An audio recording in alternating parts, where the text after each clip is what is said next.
Man qala la ilaha illallah dakhalal jannah. Siapa yang bersyahadat la ilaha illallah Muhammadar Rasulullah dakhalal jannah, mlebu nang surga. Siapa saja yang bersyahadat masuk surga. Wa in zana wa in sarak, walaupun dia berzina, walaupun dia mencuri, wa in zana wa in sarak, berzina, mencuri, tetap masuk surga. Enak sekali. Berzina, mencuri masuk surga. Iya, cuman masuknya kapan?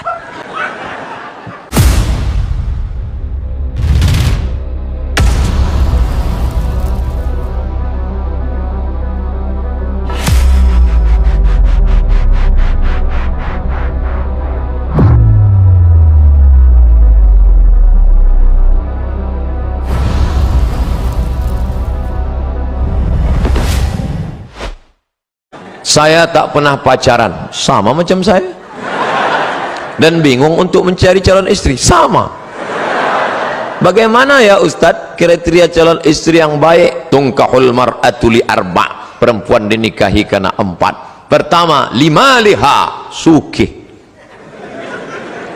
kaya, duitnya banyak, wakeh tenan. Wali jamali wali hasabiha, keturunan orang baik-baik, bangsawan, bangsa yang hidup di awan. Wali jamaliha, beautiful, sweet, tapi jangan black sweet. Black sweet itu hitam manis. Saya dulu dipesan orang, nanti kalau kau nikah jangan cari hitam manis. Kenapa gitu? Habis manisnya tinggal hitamnya. Yang hitam manis yang tersinggung. Bercanda. Walidiniha, karena agamanya. Kalau kau cari karena cantiknya, cantik akan berubah, hari berganti, musim berubah. Dulu cantik bukan main, tapi begitu sudah anak keluar 3, membongkar mesin, hancur. Kalau kau carikan hartanya, dulu karena cincinnya banyak, hari ini dia berubah, harta tak ada lagi, akhirnya kau benci. Kau cari karena sukunya, berapa banyak yang dikeluarkan dari suku, dicopot gelar kehormatan karena melanggar pantangan suku. Tapi kau carilah karena sesuatu yang tak lekang, karena lupa pula, tak lapuk karena hujan, tak lekang karena panas, itulah karena agamanya. Jangan kau cari terlalu cantik, nanti dituduh orang kau pakai pelet. Jangan kau cari terlalu jelek, nanti kau malu bawa dia kondangan. Yang sedang-sedang saja. Masalah jelek dan cantik itu kan relatif. Witing trisno jalaran suko kulino. Karena selalu dilihat lama-lama cantik. Laki-laki aja sering lihat jadi cantik. Nauzubillah, LGBT. Oleh sebab itu kau cari, dan selagi kuliah nggak usah mikirin itu dulu. Pokoknya kau kuliah aja, nanti setelah kau berhasil ngantri mereka datang. Saya aja yang sudah punya anak, sudah nikah, banyak yang mau jadi yang kedua. Pede sekali Ustaz nih. Nggak komen-komen di FB aja. Pokoknya kau berhasil, jangan pikirkan. Ustaz dulu waktu di Mesir ada pacaran. 4 tahun saya di Mesir nggak pernah pacaran. Wallahi, demi Allah, berani saya bersumpah.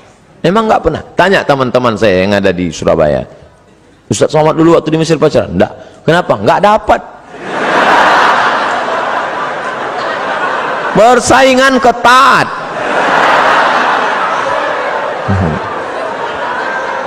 Mahasiswa Indonesia 2.400 orang. Yang laki-laki 2.100. Yang perempuan 300. Hitung aja skala berapa itu. Habis semua digarap ketua-ketua persatuan, kita nggak dapat. Pokoknya sedih lah, nggak ada apa-apanya ketika cinta bertasbih.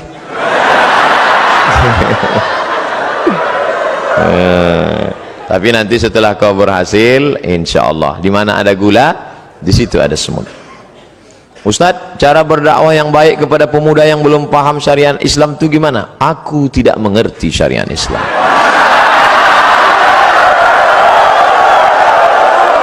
Orang yang tidak ngerti harus kita beri pengertian. Jangan kita ejek, jangan kita caci maki.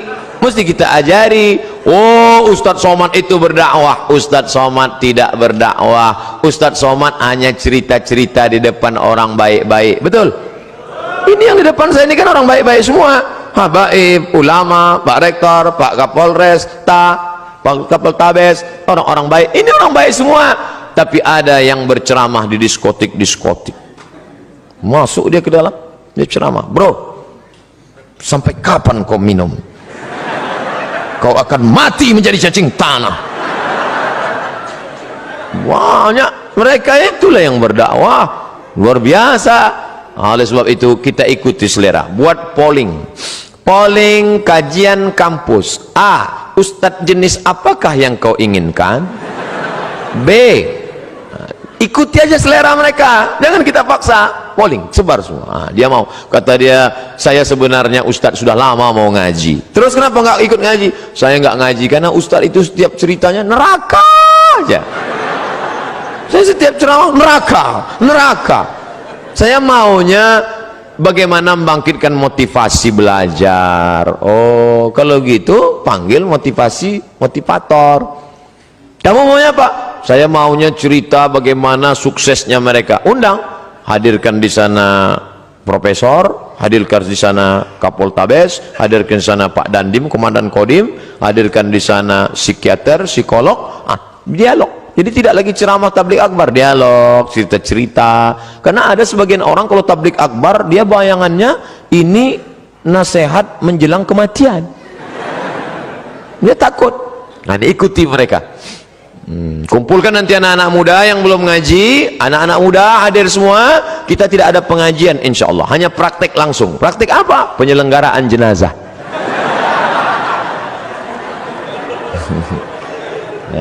Mantap itu. Penyelenggaraan jenazah ini modalnya besar Pak Ustadz. Kita harus sewa patung untuk mandi. Nggak usah, modalnya cuma kapur barus sama kain putih sama kapas aja. Terus praktek mandinya gimana? Yang nakal-nakal tuh mandikan. Kasih celana dari pinggang sampai lutut, mandi. Pinjam semprot dorsmir, mandikan. Gali tanah, aku kuburkan. Gulung, setelah gulung, siapa yang bandel-bandel, yang preman-preman, gulung, letakkan dia situ. Yakin saya menangis. Usolli ala hazihil janazah arba'ah takbiratin fardul kifayah. Allahu Akbar, Al-Fatihah, Allahu Akbar, salawat, Allahu Akbar, Allahumma firlahu warhamhu wa'afihi wa'afu anhu. Udah, tangan dia kan gini, timbun, baru dia tahu rasanya mati. Wah, gladinya aja gitu kata dia, apalagi seriusnya nanti. Insya Allah banyak yang berubah. Sekarang banyak penyelenggaraan jenazah, yang ikut orang tua. Kalau ada penyelenggaraan jenazah di masjid, orang tua nggak usah ikut, karena dia yang mau dimandikan nanti. Yang ikut itu yang anak-anak muda aja. Nih, jadi buat nanti anak-anak muda, khusus kajian pemuda Islam. Mohon nasihat Ustadz untuk para aktivis kampus yang ketika azan masih tetap rapat. Mana yang lebih baik, menghentikan rapat kemudian sholat atau menunda sholat untuk menyelesaikan rapat? Saya lebih baik meninggalkan jabatan saya daripada meninggalkan panggilan yang lebih utama, panggilan Allah Subhanahu wa Ta'ala. Itu pidato Kapolda Sulawesi Selatan. Bintang di sini, pakai pistol, pidato dia. Lebih baik, ini panggilan yang paling utama, panggilan Allah Subhanahu wa Ta'ala. Saya ketemu langsung, luar biasa itu manusia. Manusia unik yang perlu dibudidayakan.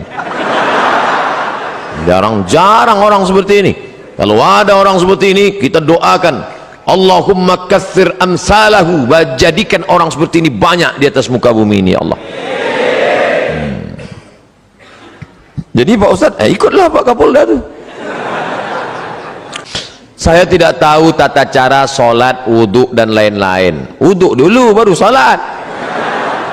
Mengikuti mazhab siapa? Saya hanya mengikuti apa yang telah diajarkan oleh orang tua saya. Kata Syekh Yusuf Al-Qaradawi, mazhabul am, mazhab man yuftih. Orang awam itu mazhabnya ngikut gurunya. Kalau ngikut saya pasti ikut mazhab Syafi'i, karena saya pakai mazhab Syafi'i. Kalau ngikut Abi Iya Kiai Haji Iya Ulumuddin pasti ikut mazhab Syafi'i, karena beliau bermazhab Syafi'i. Kalau ikut Muhammadiyah Pak Ustadz, majelis tarjih. Muhammadiyah punya majelis namanya tarjih, kadang mentarjihkan mazhab Hanafi, kadang mentarjihkan mazhab Maliki. Jadi ikut aja guru, yang penting guru itu benar, yang layak digugu dan ditiru. Guru saya tuh Pak Ustadz sholatnya pejam mata aja, itu nggak ada. Itu mazhab apa itu? Hayya 'alas shalah,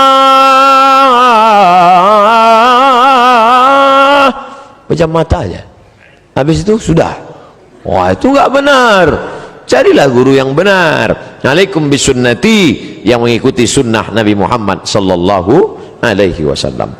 Ustadz, saya tidak tahu apa boleh ketika orang diberikan amanah namun karena merasa belum kuat menerima amanah, jadilah seseorang itu menolaknya.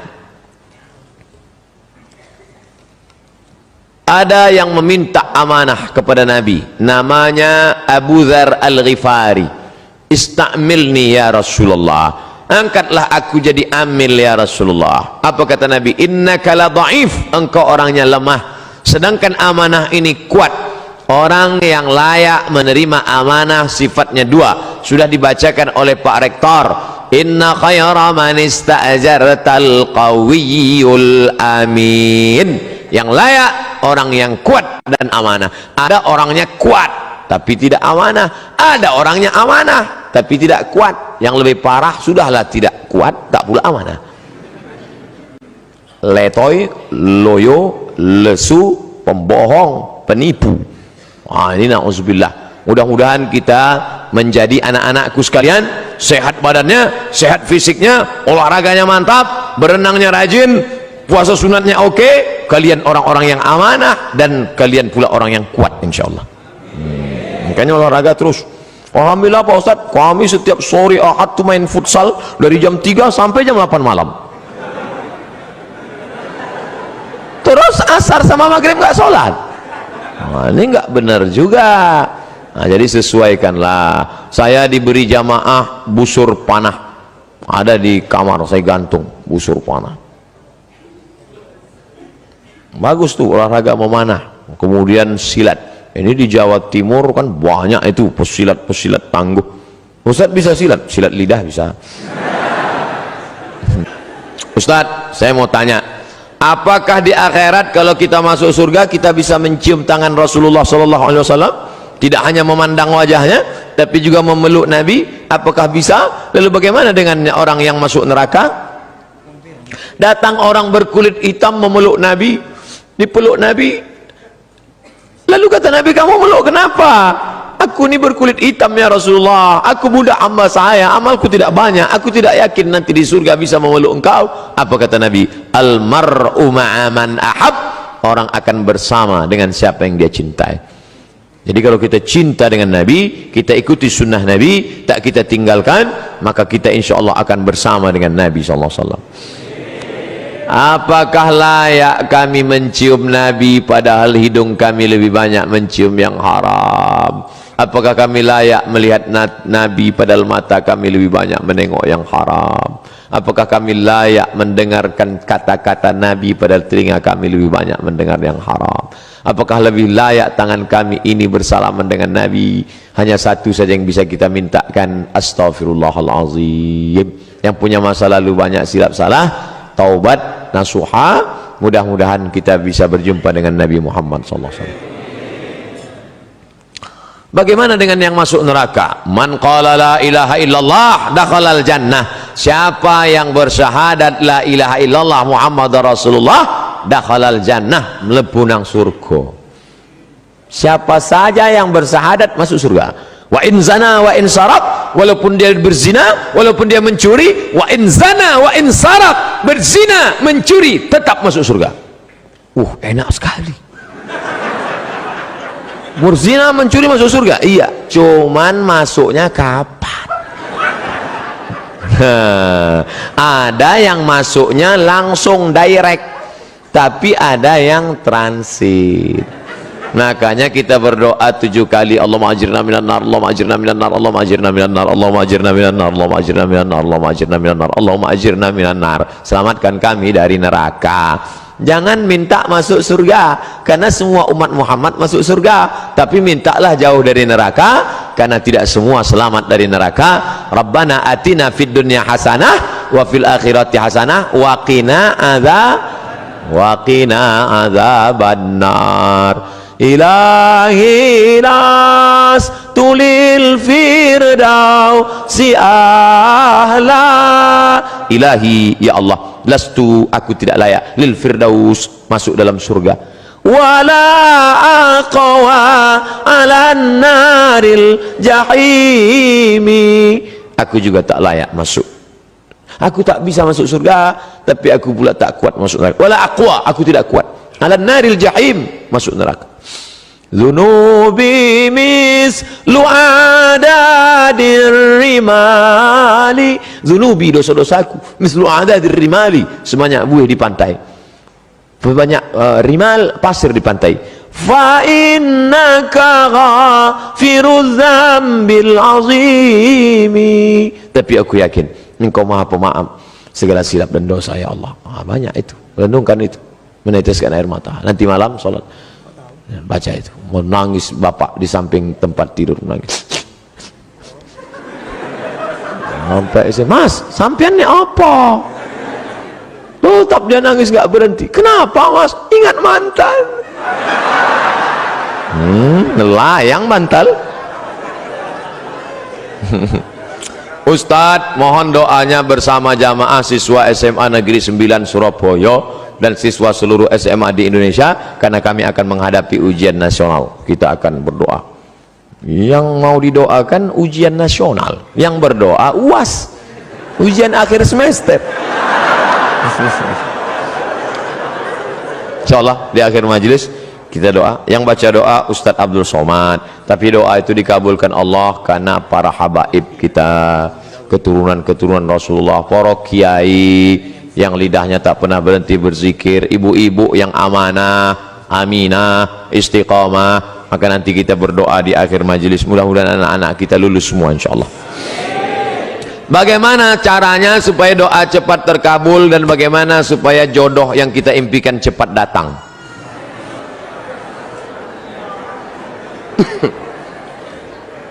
Tidak ada doa yang tidak dikabulkan Allah. Semua doa dikabulkan Allah. Orang yang merasa doanya tidak dikabulkan Allah, dia sudah suudzon pada Allah. Pertama, ada yang doa itu cash and carry, langsung. Dua, ada doa itu ditunda Allah karena ini belum layak. Sama seperti anak minta pisau, minta pisau, minta pisau, belum layak. Nanti kalau ku kasih kau luka. Ini orang belum layak dikasih mobil. Nanti kalau dikasih mobil malah nggak sholat. Dulu waktu masih pakai motor sholat, habis dikasih mobil, sholatnya Idul Fitri sama Idul Adha. Ilmunya belum sampai. Yang ketiga, ada orang-orang yang rezekinya ditahan Allah, nanti akan diberikan di surga. Mala ayunun ra'at, belum pernah dilihat mata, wala udhunun sami'at, belum pernah didengar telinga, wala takhatara ala qalbi bashar, belum pernah terlintas di hati manusia. Jadi doa kita itu tetap saja doa. Ini sekarang banyak anak-anak muda nggak mau sholat, nggak mau berdoa. Assalamualaikum warahmatullahi wabarakatuh. Assalamualaikum warahmatullahi wabarakatuh. Oh, saya tanya, sampean orang dungo, kamu kok nggak berdoa? Oh, yang lama aja belum dikabulkan.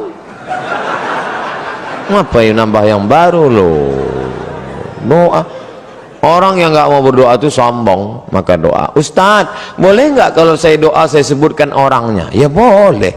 Ya Allah, itu ada ketua BEM, orangnya ganteng banget ya Allah. Rasanya kalau punya suami seperti dia, so sweet. Boleh, apa nggak boleh? Tolonglah kirimkan angin cinta ke hatinya. Tapi kalau dia tidak menerima, kirimkan angin puting beliung sekalian. Mati. Jangan, nggak boleh doa yang nggak baik. Andai dia tidak bersudi berterima, maka berilah yang lebih baik daripada dia insyaallah. Maka kita minta pada Allah bukan yang kita mau, tapi yang dikehendaki Allah Subhanahu wa taala. Makanya bapak-bapak kadang kalau dia nikah, istrinya biasa-biasa aja, pas ditanya sama orang, "Pak, istri si Bapak?" "Iya." "Bapak ganteng kok bisa yang gitu?" Itu yang paling indah menurut Allah. Itu artinya gagal dengan yang ayat itu. Aku tidak melihat engkau, yang kulihat adalah orang yang sudah mengirimkan engkau. Datang utusan presiden, kita tidak lihat dia, yang kita lihat yang mengutusnya. Ada 3 orang diberi pena, yang satu dikasih pena, yang satu dikasih pena, 3 orang tapi responnya beda. Yang satu berkata, cuman dikasih pena sama Pak Gubernur, ya jadilah daripada nggak ada pena.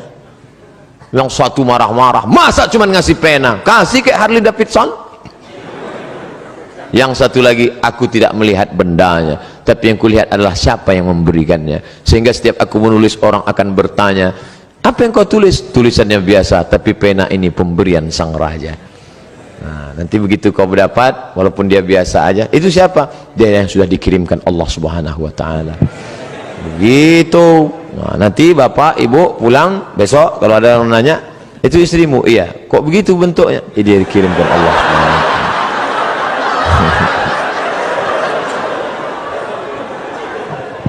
Jangan pernah kau berhenti bosan berdoa kepada Allah Subhanahu wa taala, tapi tetap ada usaha.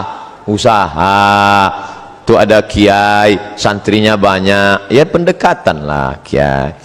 Ustaz, saya sudah ditolak calon mertua saya, gimana caranya? Jangan kamu sendiri ngadap ke sana, kamu sendiri ngadap selengean celana sobek pakai kap 70, dia nggak mau. Dia coba bawa, tanya, calon mertuamu itu kerjanya di mana? Di Universitas Airlangga. Bagian apa dia? Di kantor. Bawa Pak Rektor. Mana tuh? Pak, ini mau minta, mohon Bapak Sudi agak. Oke, begitu sampai di sana, langsung dia, nggih Pak. Apalagi sampai Pak Rektor, iki mahasiswa wapi tenan iki. Masya Allah, langsung Insya Allah. Jangan bawa saya. Kalau saya bawa, nanti yang diterima saya. Dukung terus channel bercanda.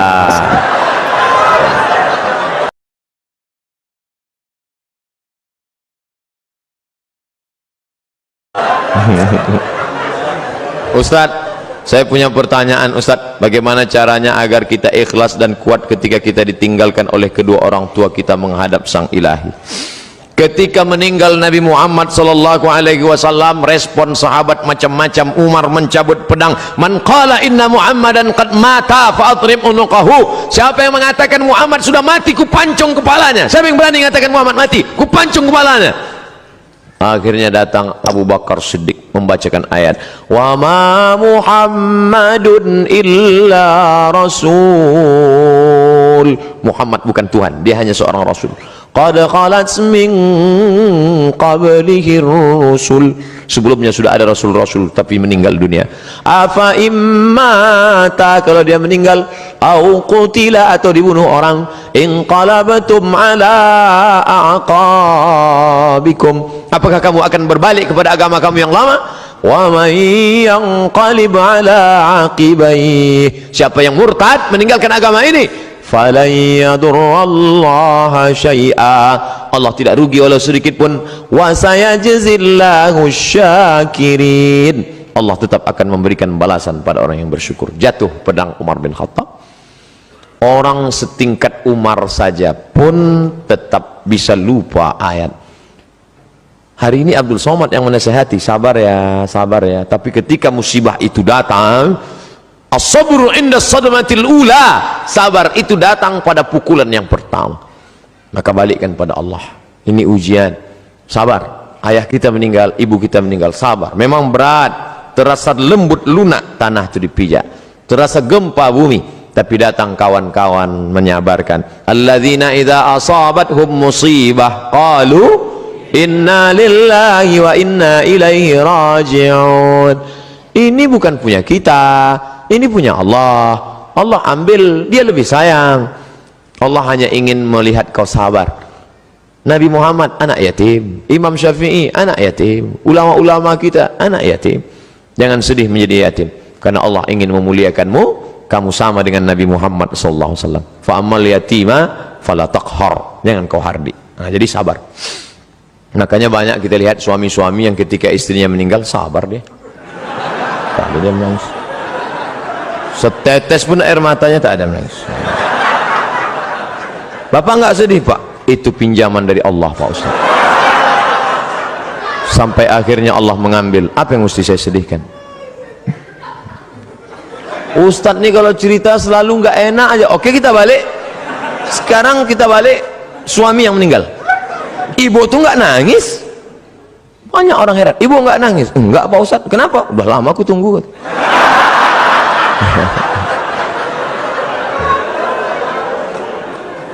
Balikkan kepada Allah SWT.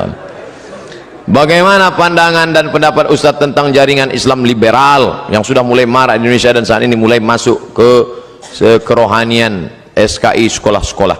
Jadi ada di Jawa Timur Pondok Pesantren Ponorogo, Gontor, Darussalam punya anak namanya Dr.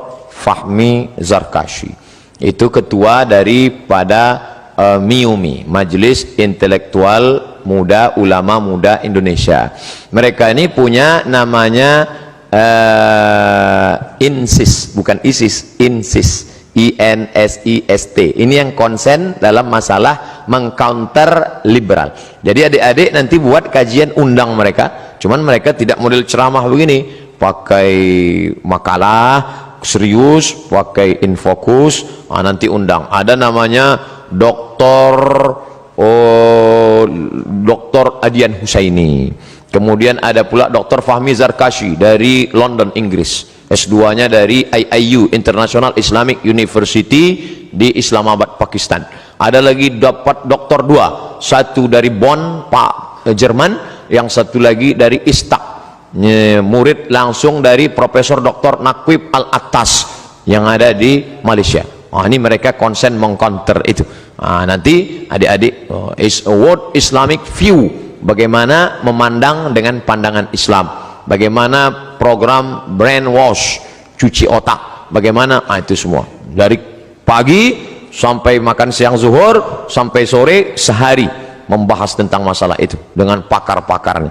Insyaallah ke depan buat program, apakah sebulan sekali atau 2 bulan sekali atau 3 bulan sekali, apakah triwulan, apakah caturwulan, bulan ini ustadz ini, bulan depan ustadz ini. Tapi kalau untuk insis tadi harus satu paket. Ini insyaallah memberikan pandangan yang baru buat kita semua insyaallah. Amin. Bagaimana batas pergaulan dengan teman kerja yang bukan mahram? Apa boleh jika kita sampai bergurau dengan teman kerja yang bukan mahram? Masuk pagi jam 8, keluar jam 4 sore, 9, 10, 11, 12, 1, 2, 3, 4, 8 jam dengan suami orang, 8 menit dengan suami sendiri.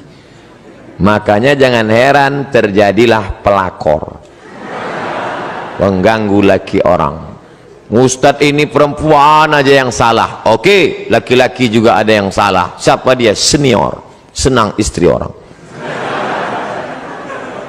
Gara-gara apa? Gara-gara sekantor. Jadi kalau gitu kami yang sekantor dengan yang tidak mahram ini gimana Pak Ustadz? Boleh, dalam kurung syarat dan ketentuan berlaku. 5 syarat. Tulis nanti, print, tempel di dinding. Pertama, la yakhluwanna rajulun ma'amra'atin illa ma'adhi mahramin. Jangan berdua-duaan tanpa mahram. Kalaupun berdua-duaan harus ada orang ketiga, orang keempat duduk ramai-ramai. Karena kalau sudah berdua, berawal dari senyum-senyum, kirim-kiriman video lucu, kata-kata, akhirnya, ayo kita makan siang bersama yuk, ayo. Setelah makan siang, no free lunch, tak ada makan siang yang gratis. Akhirnya terjadilah apa yang terjadi. Ingat, kejahatan terjadi bukan hanya karena ada niat dari pelakunya, tapi juga karena ada kesempatan. Waspadalah. Jangan berdua-duaan. 2, la tabarrujna tabarrujal jahiliyatil ula. Jangan bersolek-solek jahiliyah. Sudah jelas orang Indonesia, hidung biasa-biasa, dagu biasa-biasa. Yang ditonton sinetron Korea. Tentu keinginan luar biasa Akhirnya diikutlah artis Korea, dipakailah dempul 3 linci. Besok berangkat ke kantor, semua muji, padahal mau ngetawain aja. Putih ya sekarang. Iya, ini kan pakai jus bengkoang, padahal bedak 3 inci. Akhirnya apa yang terjadi? Wajah putih, tangan hitam. Saking mau buru-burunya, pakai, sampai di kantor baru sadar pas di lift, rupanya sebelah hijau, sebelah biru. Salah pasang. Jangan bersolek jahiliyah. Yang ketiga, la yadribna bi arjulihinna, jangan memukulkan kaki ke lantai karena kakinya dibeli gelang, kaki gemerincing, akhirnya batang kerincing. Kalau saya sedang ceramah, lewat dia, nggak ada satupun yang melihat saya, semua ngelihat dia. Ceramah. 4. La takhda'na bil qaul, jangan bersuara mendayu-dayu, mendesah-desah. Biasa aja bersuara, jangan sampai mendayu, walaupun sekantor sama dia. Gimana laporan saya? Iya Pak, siapa? Iya, siapa? Mana kertasnya kawan? Sebentar ya Pak. Di HP pun jangan. Di HP itu banyak perselingkuhan gara-gara itu. Assalamualaikum. Waalaikumsalam. Di mana ini? Universitas Airlangga Surabaya. Ya, kok ibu seram sekali? Ya, salah sambung. Mati kan? Gitu. Jangan lemah gemulai. Karena ada laki-laki, la takhda'na bil qaul, jangan kau bersuara mendayu-dayu, mendesah-desah. Kenapa? Yatma'allazi fi qalbihi marad. Ada laki-laki yang dalam hatinya penyakit, kalau didengarnya suara mendesah dia langsung error. Sukses semangat Zikrullah. Sukses semangat Zikrullah.